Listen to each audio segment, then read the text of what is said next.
வணக்கம், நான் உங்கள் அம்மா சமையல் மீனாட்சி. இப்போ நம்ம ஆட்டுக்கால் சூப்பு எப்படி பண்ணுறதுன்னு பார்க்கலாம். ஏற்கனவே ஒரு வீடியோவில் உங்களுக்கு அந்த ஆட்டுக்கால் எப்படி க்ளீன் பண்ணுறது அப்படின்னு சொல்லிட்டு போட்டிருக்கேன். அதை பார்த்து க்ளீன் பண்ணிக்கோங்க. பாருங்கள், இப்போ நான் இந்த ஆட்டுக்காலை நான் கடையில் வாங்கிட்டு உடனே எப்படி செய்கிறதுன்னு அப்படி செஞ்சு காமிச்சிருக்கேன்.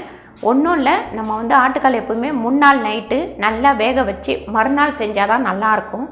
ஆனால் உடனே எப்படி பண்ணுறது அப்படின்னா, ஒரு குக்கரில் போட்டு 10-15 சவுண்டுக்கு மேலே நல்லா வரட்டும்னு சொல்லிவிட்டு ஆஃப் பண்ணிவிட்டு 1 ஹவர் 1.5 ஹவர் கழித்து மறுபடியும் அதை சூப்போ இல்லை பாயாவோ இல்லை குழம்போ செய்யலாம். இப்போ ஆட்டுக்கால் சூப்பு எப்படி பண்ணுறதுன்னு பார்க்கலாம். ஆட்டுக்கால் சூப்புக்கு தேவையான பொருட்கள் பாருங்கள். இது ஒரு ஆட்டுக்கால், 4 கால் நல்லா தீச்சி கடையில் அப்படியே வாங்கிட்டு வந்துட்டாச்சு. அதை ஒரு அரை மணி நேரம் தண்ணியில் ஊற போட்டு க்ளீன் பண்ணோம். ஏற்கனவே இது க்ளீன் பண்ணுற வீடியோ நான் போட்டிருக்கேன், அதில் பார்த்துக்கோங்க. காஞ்ச மிளகா ஒரு 5 காஞ்ச மிளகா, 2 ஸ்பூன் மிளகு, 1.5 ஸ்பூன் தனியா, 1 ஸ்பூன் சோம்பு, 1 ஸ்பூன் ஜீரகம், 2 தக்காளி, கொஞ்சம் கருவேப்பிலை, மஞ்சத்தூள் 3/4 ஸ்பூன், இஞ்சி ஒரு பெரிய பீஸு, பூண்டு ஒரு 15 பல் வச்சுருக்கேன், சாம்பார் வெங்காயம் ஒரு 100 கிராம், ஒரு பட்டை, 2 லவங்கம், ஒரு நட்சத்திர பட்டை, தேவையான அளவு உப்பு, தேவையான அளவு எண்ணெய். இப்போ பாருங்கள், நம்ம சூப்புக்கு ஃபஸ்ட்டு வறுக்க வேண்டியதெல்லாம் வறுத்துக்கலாம். இப்போ காஞ்ச மிளகாய் இதில் போட்டுருவோம். அடுத்து பார்த்திங்கன்னா நம்ம தனியா, இப்போ சோம்பு, ஜீரகம், மிளகு, இது எல்லாத்தையும் வெறும் கடாயிலே நம்ம வறுத்துக்கலாம். கொஞ்சம் வாசனை வர்ற அளவுக்கு வறுத்தா போதும். இப்போ இந்த அளவுக்கு இதை வறுத்தது போதும். இது நல்லா நம்ம கொஞ்ச நேரம் ஆறட்டும். இதுவே இந்த இஞ்சி பூண்டு பாருங்கள், இந்த நட்சத்திர பட்டை லவங்கம் இதுலேயே போட்டுருவோம். போட்டுட்டு சும்மா இந்த சூட்டையே ஒரு கலர்னா போதும். இப்போ இது நல்லா ஆறட்டும். இப்போ நம்ம காலை எப்படி வேக வைக்கிறதுன்னு பார்ப்போம். இப்போ பாருங்கள், இந்த ஆட்டுக்கால் ஏற்கனவே நான் க்ளீன் பண்ணி வச்சுருக்கேன். இப்போ இதை இதில் போட்டுருவோம். அடுத்து இந்த மஞ்சத்தூள் போட்டுடலாம். பாருங்கள், இந்த 1 ஸ்பூன் அளவு உப்பு போட்டுடலாம்.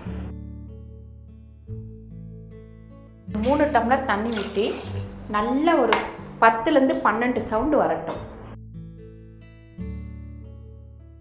பாருங்கள், 10லேருந்து ஒரு 12 சவுண்டு வரட்டும். அப்போ தான் இது நல்லா வேகும். பாருங்கள், ஆட்டுக்கால் சூப்புக்கு நம்ம வறுத்து வச்சுருக்கிற எல்லாத்தையும் நல்லா நைஸாக அரைச்சி எடுத்துக்கலாம்.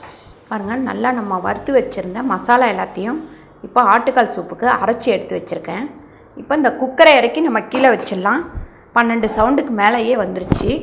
இதை இறக்கி வச்சுட்டு நம்ம இப்போ ஆட்டுக்கால் சூப்பை தாளிச்சிக்கலாம்.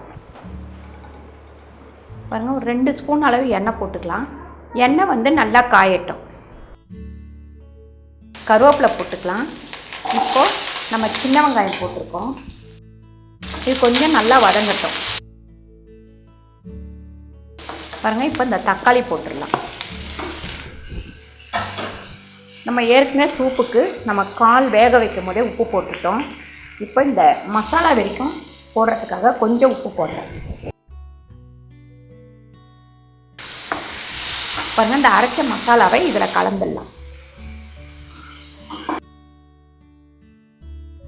பாருங்கள், இந்த மசாலா எல்லாத்தையும் ஊற்றி இப்போ ஒரு கொதி நல்லா வரட்டும். இது ஒரு கொதி வந்தோன்னா நம்ம ஆட்டுக்கால் வேக வச்சதில் இதை சேர்த்துடலாம்.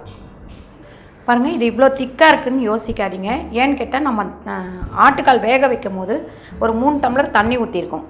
அந்த தண்ணிக்கு இது சரியாயிடும். இப்போ இதை இறக்கிட்டு நம்ம ஆட்டுக்கால் ஓப்பன் பண்ணி இதில் வச்சிடலாம். பாருங்கள், 12 விசில் வந்துருச்சு. இப்போ இது நல்லா வெந்திருக்கு. பாருங்கள், இந்த அளவுக்கு நல்லா வெந்துடும். இப்போ இந்த மசாலாவை நம்ம இதில் கொட்டிடலாம். இப்போ தண்ணியாக இருக்குது, நம்ம இன்னும் கூட இதில் தண்ணி விட்டுக்கலாம்.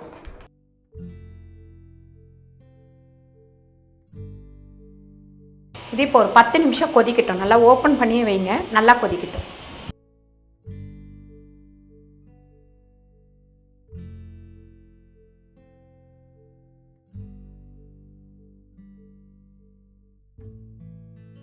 பாருங்கள், இப்போ ஆட்டுக்கால் சூப்பு நல்லா கொதிச்சிருச்சு. நம்ம அந்த மசாலா வறுத்த மசாலா இதில் ஊற்றினோடனே அந்த பச்சை வடை போகிற வரைக்கும் நம்ம நல்லா கொதிக்க விடணும். அப்போ தான் நம்ம அந்த கால்லலாம் போய் இந்த காரம் நல்லா சாரும். இப்போ ரெடி ஆயிடுச்சு, ஆஃப் பண்ணிடலாம். சுவையான ஒரு ஆட்டுக்கால் சூப்பு ரெடி ஆயிடுச்சு. இதை வீட்டில் நீங்களும் ட்ரை பண்ணி பாருங்கள். இந்த வீடியோ உங்களுக்கு பிடிச்சிருந்தா லைக் பண்ணுங்கள், ஷேர் பண்ணுங்கள், சப்ஸ்கிரைப் பண்ணுங்கள், ஃபேஸ்புக்கில் ஷேர் பண்ணுங்கள், மறக்காமல் கமெண்ட் பண்ணுங்கள். நன்றி, வணக்கம்.